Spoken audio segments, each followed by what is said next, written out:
Avoiding an explosion. That was the goal, of course, when a train car sent a toxic chemical into the sky 2 weeks ago. The 30-hour crisis in Whitewater Township now being examined to see what went right and where improvements could be needed. WLWT News 5's investigative reporter Todd Dykes now live with a story you'll see only here on WLWT. Hi, Todd.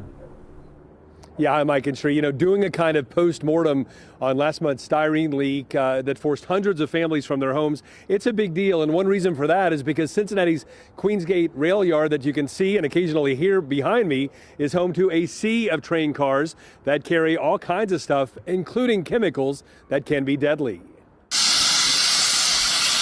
Some say this chemical leak that happened 2 weeks ago sounded as loud as a jet engine when styrene started shooting into the sky from a parked train car across from the Kroger store in Cleves. Officials told people who live and work nearby to shelter in place. I suffer from depression and anxiety, and my anxiety level went sky high, It shot even higher when neighbors like Deborah Miller were ordered to evacuate the area.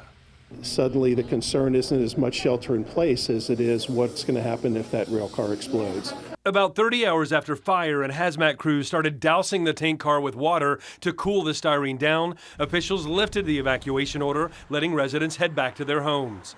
This is something that there's obviously a lot of interest in. Today, longtime emergency planner Doug Witskin went over how things unfolded with like-minded experts. Did things work the way they were supposed to? I think so. In his role with Hamilton County's EMA, Witskin helped support first responders from a secure location in East Price Hill.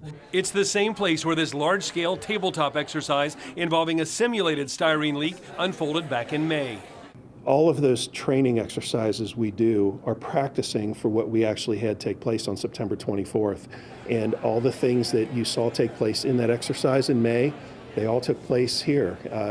Assessment of the emergency, determination of the chemical, figuring out how far you have to protect the public around the incident and downwind from it. Witskin knows there are people impacted by the real styrene leak 2 weeks ago who were frustrated by officials' inability to answer certain questions. But he says the effort to get families out of harm's way went the way it was supposed to.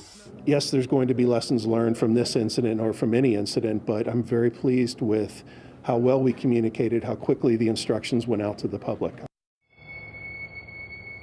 Now, it was clear during today's event that officials were very worried at the end of the first night of this most recent styrene leak about what's called a boiling liquid expanding vapor explosion.